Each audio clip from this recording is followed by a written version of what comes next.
And we are back, ladies and gentlemen, with another episode at the Bettor's Edge.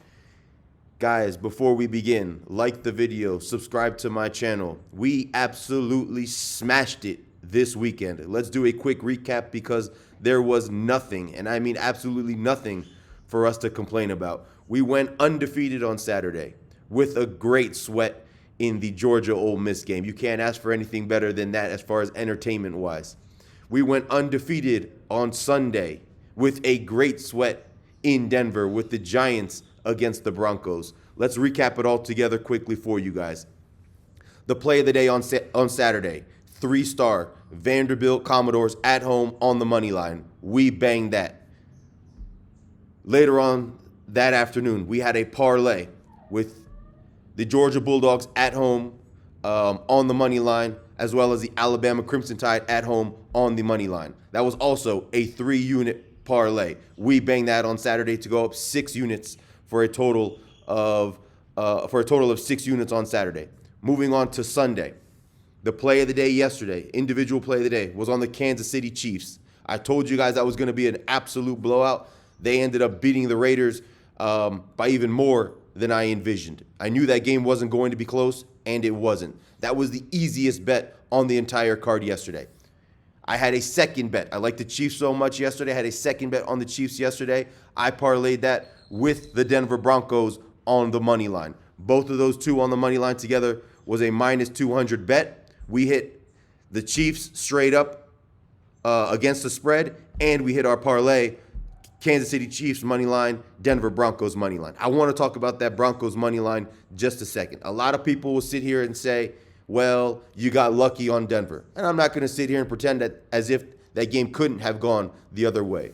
But if you watched my video yesterday, I told you guys specifically in that video exactly what was going to happen. I told you guys there are teams in this league, in the NFL, that do not know how to win games. The New York Giants are one of those teams.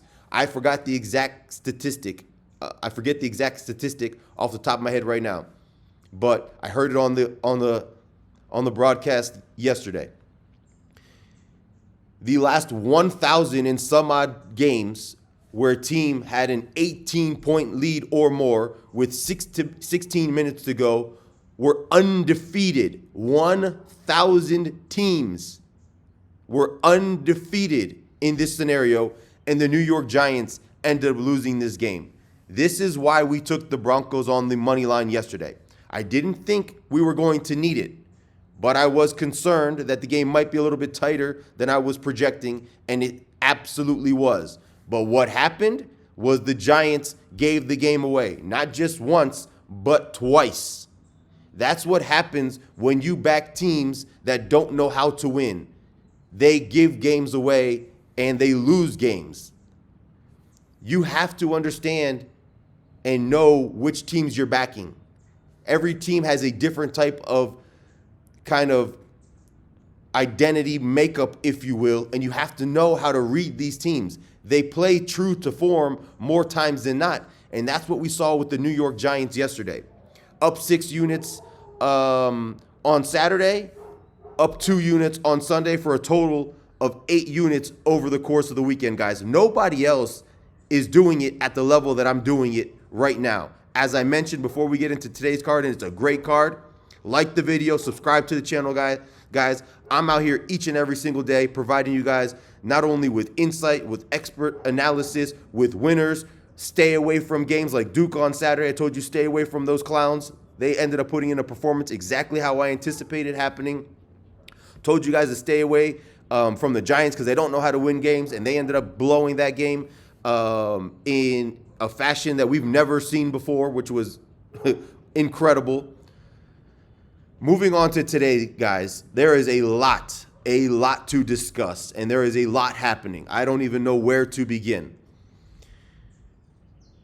I'm probably going to start with the baseball game. Let's start with Game 7. We have a Game 7 in the ALCS, guys. The Seattle Mariners on the road at the Toronto Blue Jays. I talk to you guys about these types of scenarios and situations often. When we have a Game 5 type of game, when we have a team that's up 2-0 in a 5-game series type of situation, when you have a team that's up 2-0 in a 7-game type of situation. I bring these scenarios up left, right, and center because you guys have to understand it's not just the matchups at hand. There's more that's involved into the equation than just the teams that are playing. We have a Game 7 scenario tonight. The line is the Toronto Blue Jays minus 130 with Shane Bieber on the mound against the Seattle Mariners with George Kirby on the mound for the Seattle Mariners. Seattle Mariners are getting plus 110. This game opened as a pick'em, guys, and it's now been bet up to Toronto minus 130. The total on this game is 7.5. When you're dealing with a Game 7 type of situation, and I don't want to talk too much about last night's games because last night's game was absolutely crazy. But when you're dealing with the Game 7 type of situation, obviously it's only one game and anything can happen.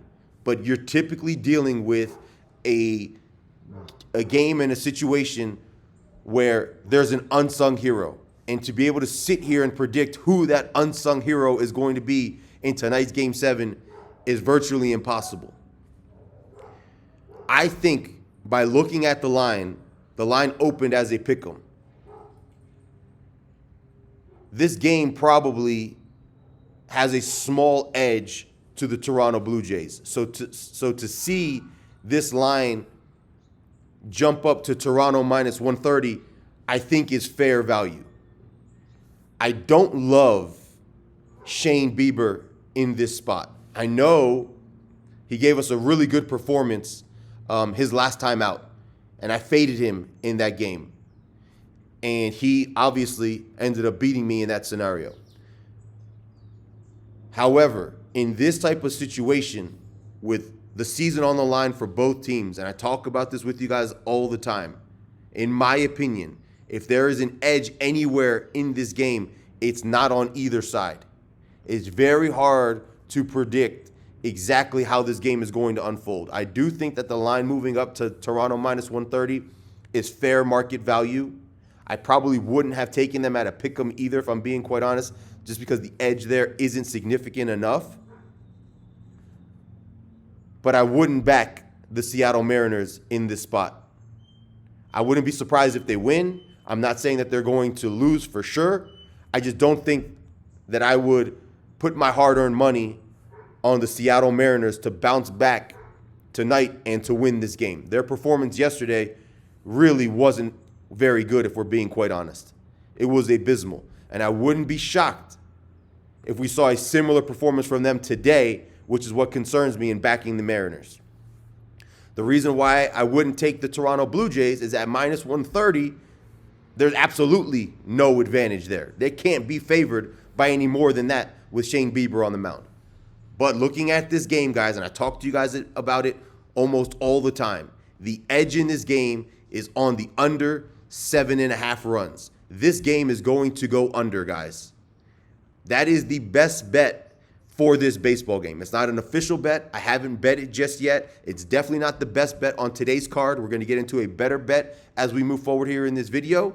But if you want to bet something in this baseball game, trust me when I tell you this game is going under. We saw the Mariners yesterday have the bases loaded 2 innings in a row with 1 out and scoring 0 runs in both innings. They're not going to have that luxury today with the bases loaded in 2 innings in a row. I can promise you guys that. And that game only scored 8 runs. This game is going to be a far more cagey affair, far less base runners, far less opportunities for both teams. It's going to go down to the wire, and whichever team has that unsung hero that produces a moment of magic in the clutch is going to be the team that ends up winning this game.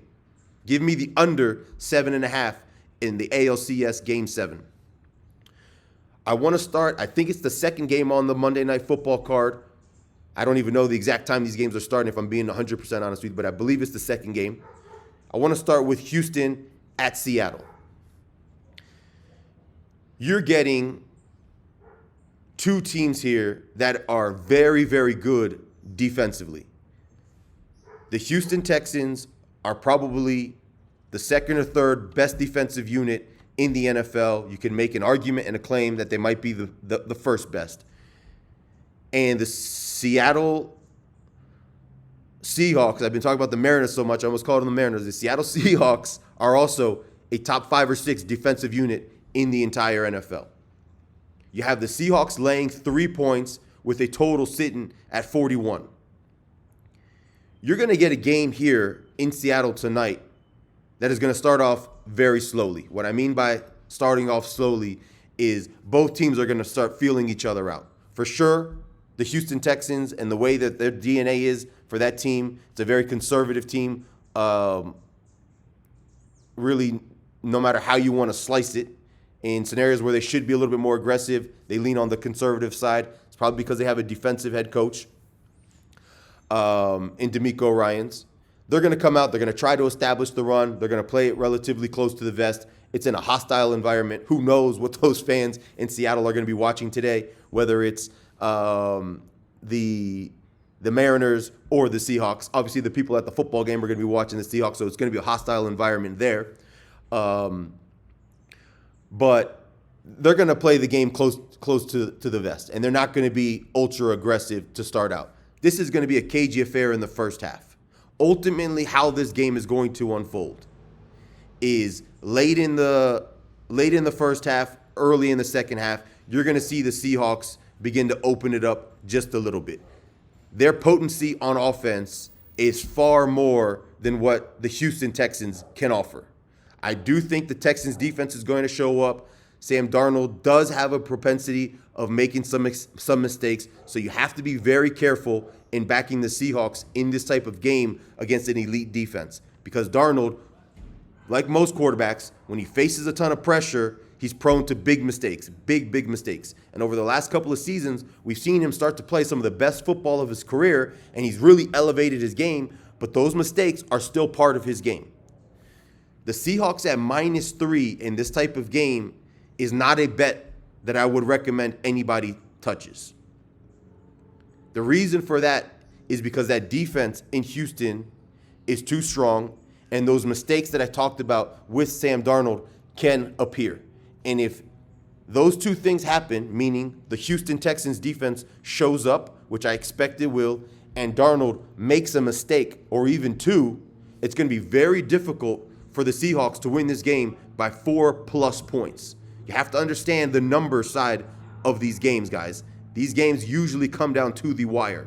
And you don't want to be in a situation where the Seahawks are down 1 or 2 points, or the game is even, or they're down 5 points, who knows, and they can only win by 1 or 2. You don't want to be in that spot because you're then in a situation where it's almost impossible for you to win. The best bet on this game, it's not the best bet of the card, the best bet on this game is the Seattle Seahawks -2.5 at -133 on DraftKings. The Seahawks are going to win this game. They might win this game by more than 3 points, but to play it safe and to ensure that you don't run into a situation where you have almost no way of winning, take the 2.5, lay the -133, cash the ticket at the end of the night. The Seahawks will win this game. Moving on to the most interesting game, I would call it. Not the most important game, that's the ALCS Game 7, but the most interesting game on today's card is the Tampa Bay Buccaneers +6.5. You can get that number right now at FanDuel. On the road at the Detroit Lions. Let me just be straight to the point with you guys. This is the best bet on the entire board. Hands down, make no mistake about it, the best bet for Monday night, whether it's baseball, whether it's football, doesn't matter how you slice it, is the Tampa Bay Buccaneers getting 6.5 points on the road at the Detroit Lions. Let me tell you why.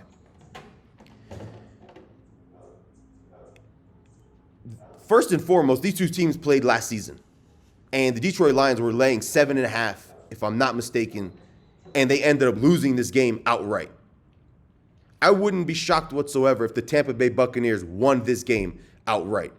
The reason for that is because you're getting if not the best player in the NFL at this exact moment in time, you're getting a top 2 or 3 player in the NFL at this exact moment in time, and that is Baker Mayfield. There is nobody in the NFL that is playing a higher level of football than this guy, whether it's beating teams with his arms, whether it's in clutch moments, beating teams with his legs, whatever the case is, he is an absolute gamer. And when you're talking about Monday Night Football, when the lights are bright on the road and you're getting 6.5 points, even if the Detroit Lions come out of the gates quickly, which I wouldn't be shocked if they do, and they get out to an early lead, you're backing a team and you're backing a player that has no problem being in that scenario.